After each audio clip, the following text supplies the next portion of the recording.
Kublai si buani ki boro iba pek ini video haga ni kapor. Tega ni gadi ka notice ka ba teman nam ta gitu ki ba apply complete. Kam ta me gitu ki ba pass ya ka jing mare nam ta ki ba yo ban tho ikratan test. Tega ni ka notice kedi nam ta ka jong pi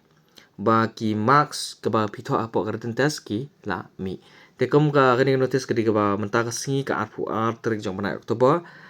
arjar arpusan.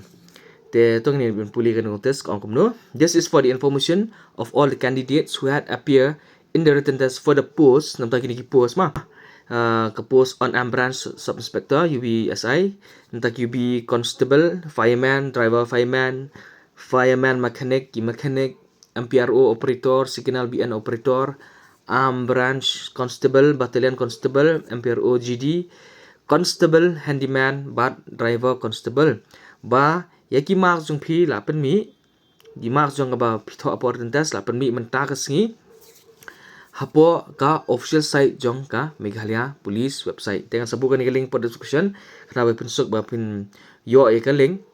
ban pet yo tu ka link menta ka buon na preng jong pi pin batla namar balai baki buon plat ki bala let shi ka website te kala hang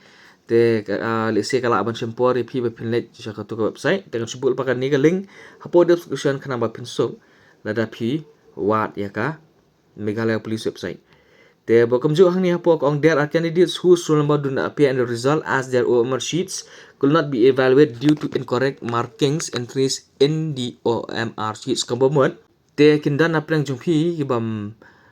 pa roll number hapo ka result nomor ba ka hang ni ba pikran pendap hapor ba pito exam yo hapo OMR sheets te kam